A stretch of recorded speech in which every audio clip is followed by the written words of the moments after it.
Entonces voy a dar la palabra ahora a Eric de Pablo, que con este nombre pues sabéis que no nació en España, aunque es español. Licenciado en Ciencias Físicas por la Autónoma, Programa de Desarrollo Directivo por el IES, auditor de sistemas certificado CISA y también tiene el CIRRISC.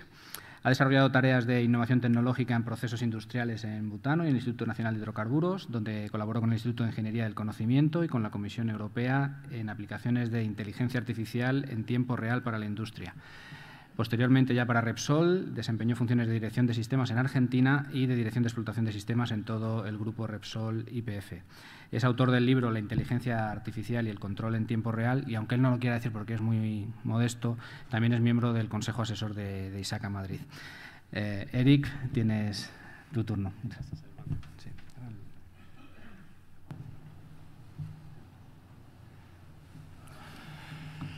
Bueno, buenos días a todos. Muchas gracias por invitarme. Bueno, la presentación que tengo ahora previsto y que habíamos planteado tiene un título bastante llamativo, pero bueno, la verdad es que lo he hecho para que tengáis un poco de interés, porque con esos nombres que aparecen por ahí de ciberseguridad, ciberamenazas, ciberataques y demás, la verdad es que hablar de sistemas de seguridad en entornos industriales parece una cosa un poco banal, ¿no? Así que le he puesto un nombre bastante llamativo, ¿no? Es Revisando la frontera de los sistemas. Lo que pasa es que con la hora que es y con el tiempo que nos queda voy a intentar ir muy rápido, aparte de que la presentación es bastante ladrillo, así que lo que voy a hacer es intentar contarla lo más rápido que pueda y el que quiera leérsela mientras voy pasando las páginas, vaya él. Me han dicho que la van a poner a disposición, así que si queréis accederla, no tengo aquí, creo que no tengo ninguna cosa confidencial, así que no tengo problema para que la podáis conseguir. ¿Me oís bien, no?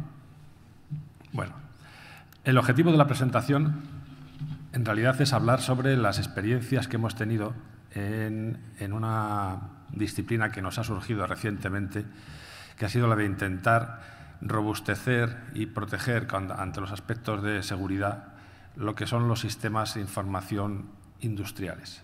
Los sistemas de información que están ubicados y que se dedican a controlar los procesos industriales. Bueno, esto es reciente, aunque los sistemas que se encuentran en la industria tienen ya muchos años y son bastante estables, pero el hecho de conectarlos con los sistemas corporativos es una cuestión relativamente reciente. Y bueno, pues lo que ha ocurrido es que las vulnerabilidades que había en los sistemas corporativos pues han ido trasladando al sistema industrial y ahora nos hemos encontrado con que tenemos vulnerabilidades en los dos lados. Ese es el problema que ahora mismo tenemos que intentar resolver.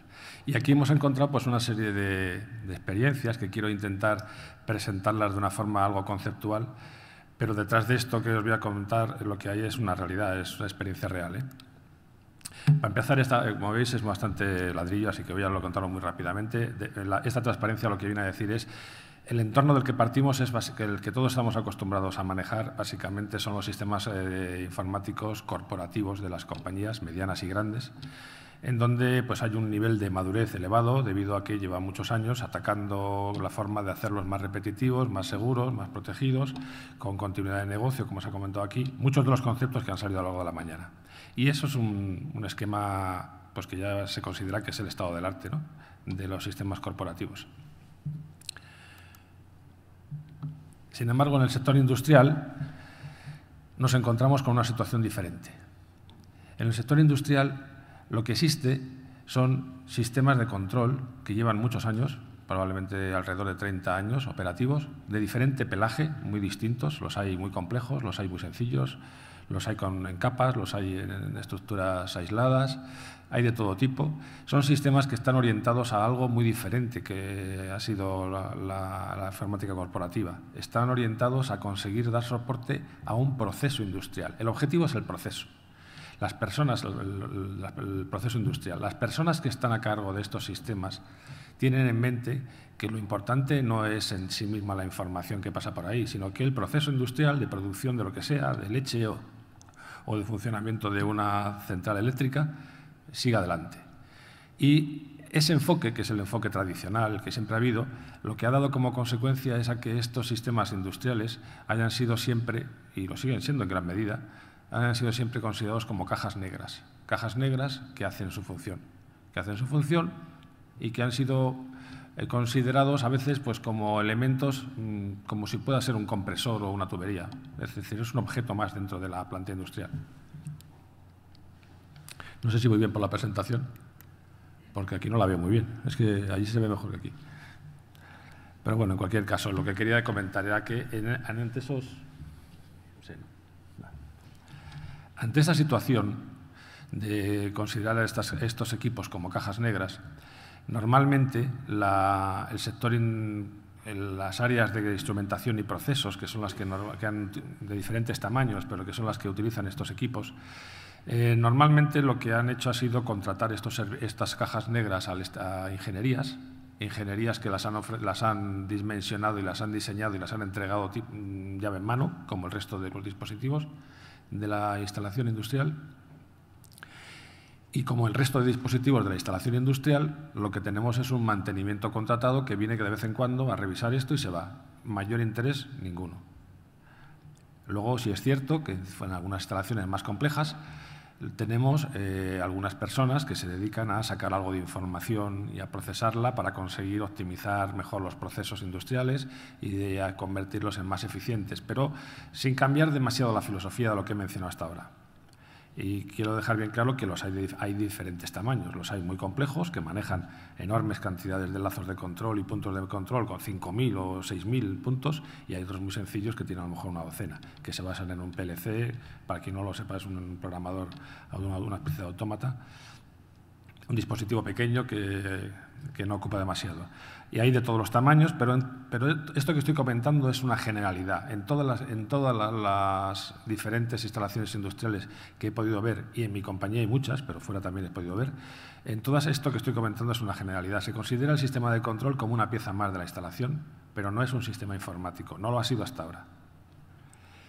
El problema surge cuando, en la década pasada, por razones derivadas de intentar integrar la información de cómo está funcionando la instalación industrial, conectamos la instalación industrial con el sistema corporativo. Ahí es donde hemos liado. Porque esa conexión, de facto, extiende el límite y extiende el perímetro del sistema corporativo. Incluye ahora el sistema industrial. De eso no hemos sido conscientes. Lo estamos siendo ahora mismo. El título que he puesto, ese tan rimbombante, viene a decir eso. Hemos extendido el límite de los sistemas corporativos. Hay otras áreas que también están intentando introducirse dentro de los sistemas corporativos, ¿no? Como son los dispositivos personales, como puedan ser los servicios que están en la nube, como pueda ser lo que viene ahora, la nueva ola, que a mí personalmente me preocupa mucho, que es la Internet de las cosas. Este tipo de cosas, de sectores, van a introducir y van a extender lo que ha sido el perímetro del sistema corporativo. Pero el que estamos hablando hoy creo que es ahora mismo el que más importante de todos ellos, ahora, en fecha de hoy. Y es importante por lo que antes comentaba, por el tema de las vulnerabilidades. Si no fuera por eso, no tendría mayor trascendencia.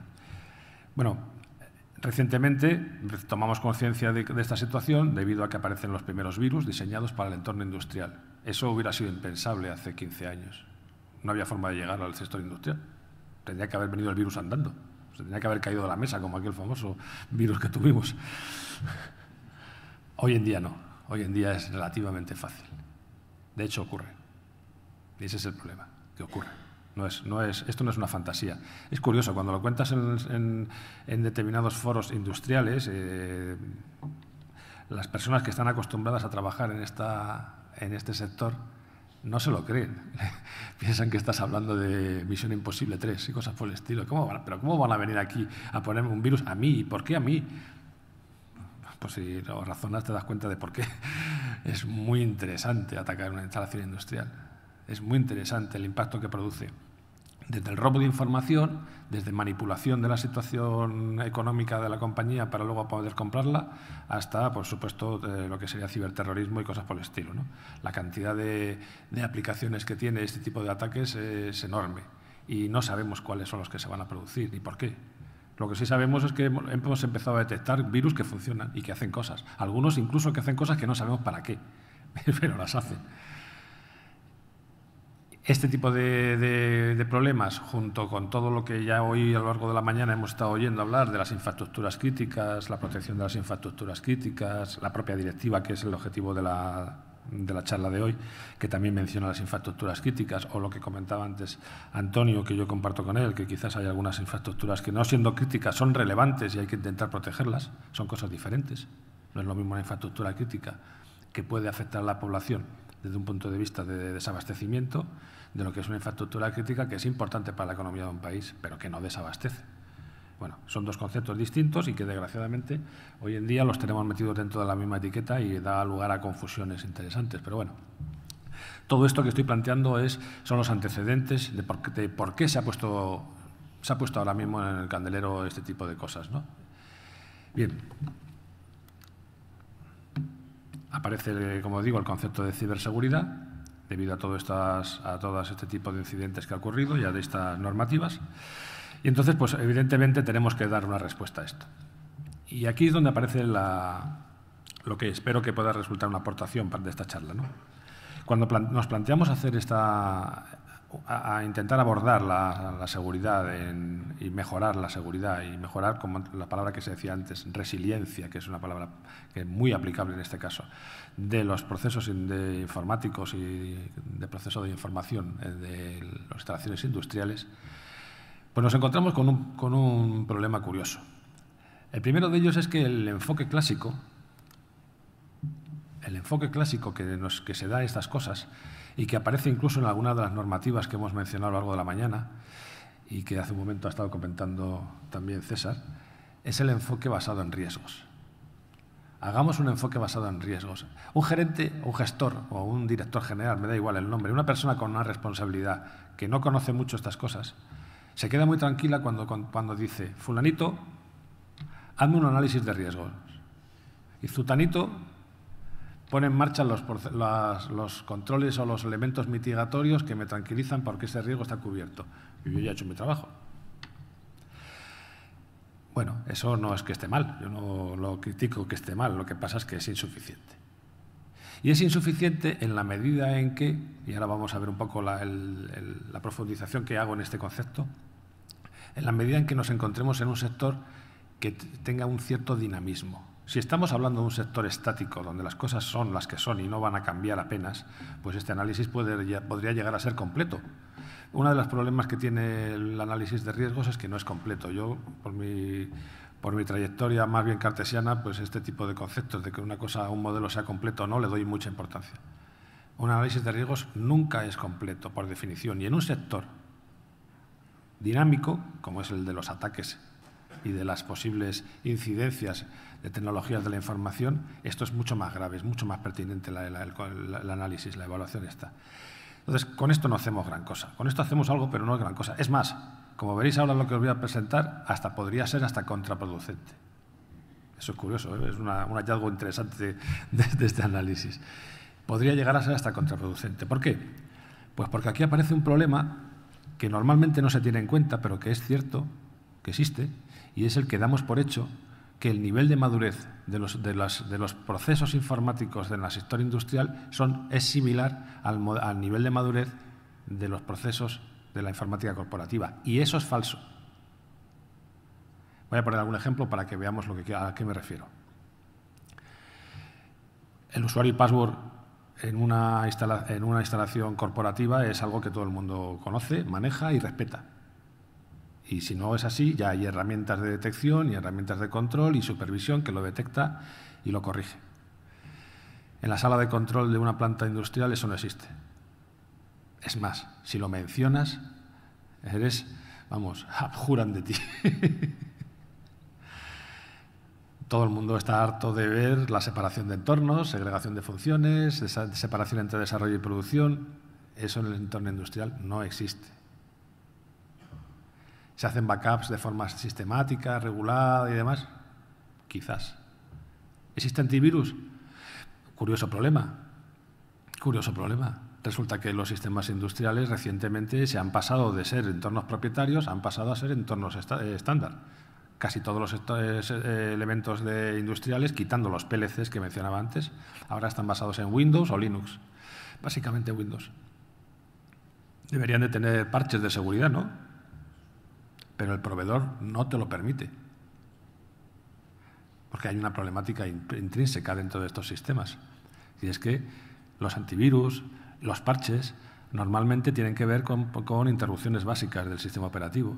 Y esas están siendo utilizadas por el sistema, por el programa o por la aplicación para intentar simular el control en tiempo real, para intentar conseguir algo que no es cierto, pero se simula, que es el tiempo real. El tiempo real sabéis que es otra cosa.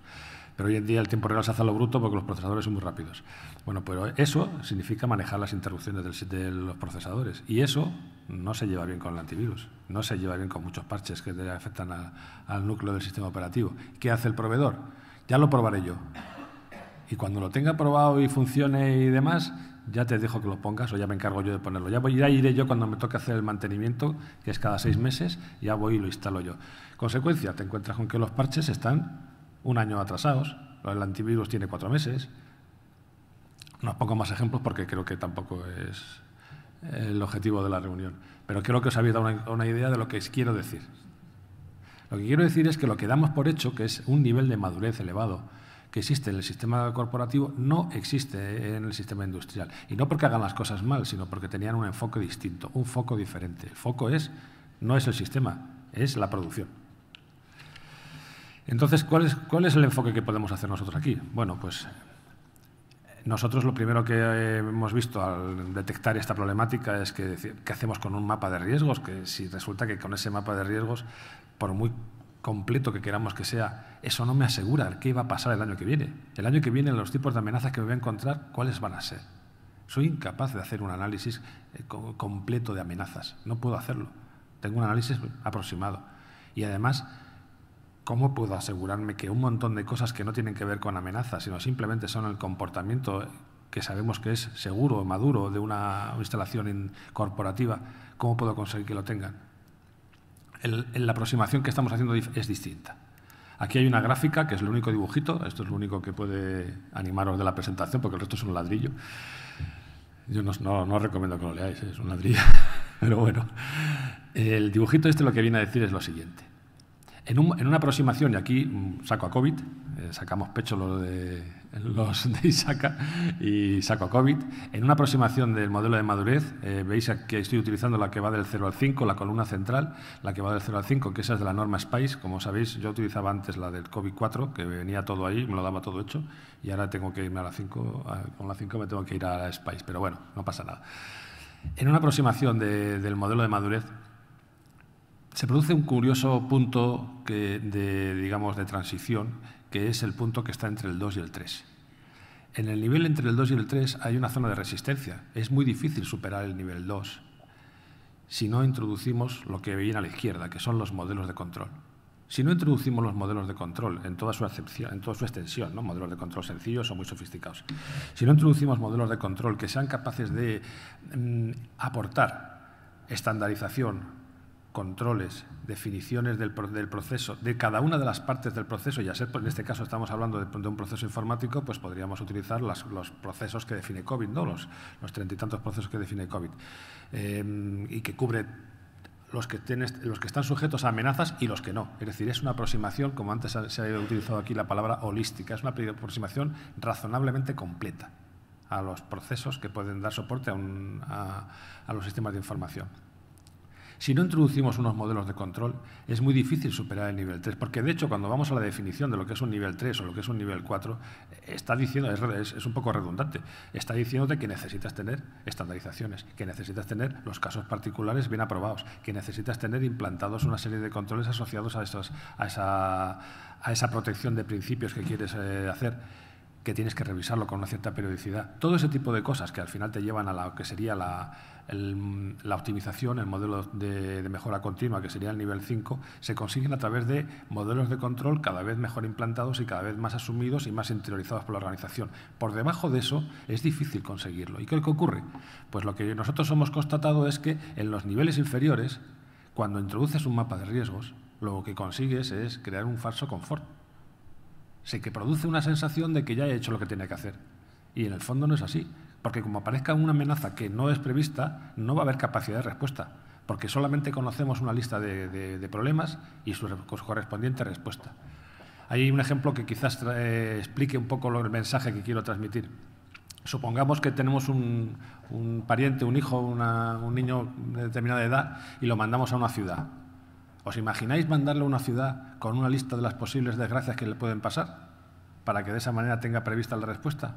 ¿O preferís que tenga un poco de nivel de madurez y una formación más o menos global para que cuando se encuentre con algo que no está en esa lista sea capaz de reaccionar? Está claro que lo segundo es que lo que sentido común a todos se nos ocurre. Bueno, pues efectivamente el problema que ocurre aquí es similar. Lo que necesitamos es tener en los sistemas, en las áreas industriales, una flexibilidad, una adaptabilidad, una visión global de lo que son los sistemas informáticos similar y no muy diferente en cuanto a nivel de madurez a la que existe en los sistemas convencionales, para que de esa manera podamos reaccionar ante los problemas de seguridad de una forma al menos similar a la que se está haciendo en los sistemas convencionales.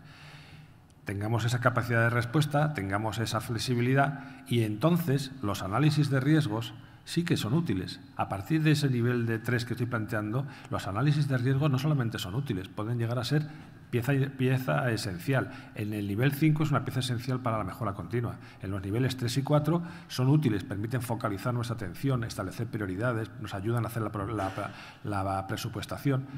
Pero fijaros que el problema que hay es que la mayoría de los procesos industriales que no han hecho un ataque por modelos de control se encuentran en el 1 y en el 2. Y ahí el problema que hay es que nos creemos que hemos atacado y hemos resuelto el problema. Y no es verdad. La respuesta que puede ser, fijaros, no, el problema es que puede llegar por la línea corporativa. Pongamos un firewall. Ya está, me quedo tranquilo. Ya está todo resuelto.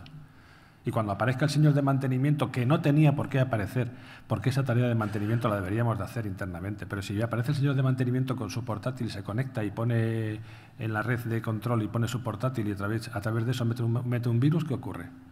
Ah, pues no se me ha ocurrido. Bueno, no existe unas mínimas nociones de lo que significa el control de un proceso, las cosas que se pueden hacer, las que no se pueden hacer y cómo. Entonces, ¿cómo lo hemos resuelto? ¿Cómo lo hemos resuelto? ¿Cómo lo estamos resolviendo? No, tampoco vamos a ser ambiciosos. Bueno, lo primero ha sido, reconociendo esta situación, este enfoque, y me quedan 3 minutos, hemos elaborado un modelo de control. ¿Qué significa elaborar un modelo de control? Pues en realidad hemos utilizado, podéis utilizar cualquiera de los modelos, por ejemplo, que tiene publicados ISACA. Hay un modelo que es muy útil, que puede servir que está desarrollado para intentar, digamos, responder a las exigencias de la ley Sarbanes-Oxley, conocéis, americana, y ese modelo de control establece una colección de controles. Cada uno de ellos lo que pretende es proteger un principio básico, un principio conceptual, pero se protege con unos controles y esos controles se implementan de una determinada manera en el sector de la informática convencional y de una forma muy concreta. Bueno, lo que hemos hecho ha sido tomar uno de esos modelos de control que ya teníamos nosotros en la casa, que era razonablemente abierto y cubierto, cubría todos los posibles procesos, los seguros y los inseguros, todos. Y lo que hemos hecho ha sido traducirlo al lenguaje y a las características y a la problemática del sector industrial. No es muy difícil. Está claro que si el principio de la responsabilidad individual, del cual se deriva el usuario y password, es un principio que consideramos importante, que cada uno se responda a lo que hace, en una sala de control habrá que ver cómo hacemos eso. La cuestión no está en definir la técnica de cómo hacerlo, sino si estamos de acuerdo con el principio. Si lo estamos, hay que implantarlo de alguna manera. Y se implanta de muchas formas, se puede hacer de muchas formas. Se puede desde poner sistemas biométricos hasta grabar la sesión que está haciendo con una cámara. Hay muchas formas de conseguir asegurar que el que ha hecho una cosa deja constancia de que ha sido esa persona. Pero fijaros que lo que tenemos que hacer es traducir ese modelo a lo que es un entorno industrial, para lo cual tenemos que manejar ese lenguaje y manejar esos conceptos. Bueno, lógicamente, como a veces que haces una cosa de estas, pues necesitas crear un equipo de trabajo en el que estén involucrados aquellos que les va a afectar esto, porque además van a entenderlo y van a aportar un poco mucho y se van a quejar de cosas que dicen que son imposibles. Y bueno, tirando del hilo, pues puedes llegar a ver hasta dónde se pueden hacer y hasta dónde no. El caso es que con un equipo de estos multidisciplinar en el que estén representados las personas que trabajan ahora mismo en el sector industrial, puedes llegar a crear un modelo de control.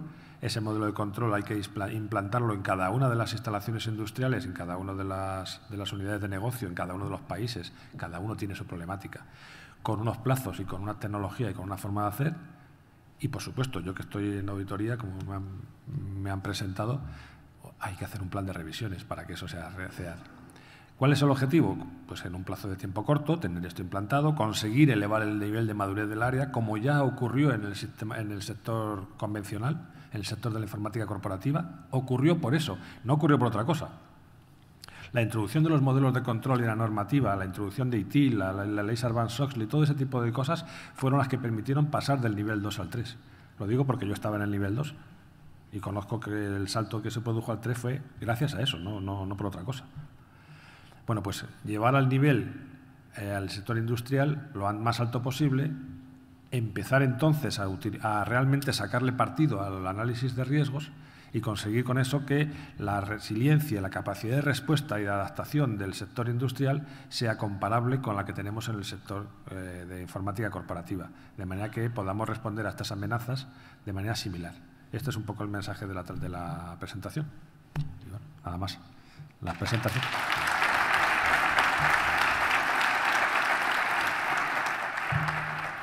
Bueno, pues muchísimas gracias, Eric.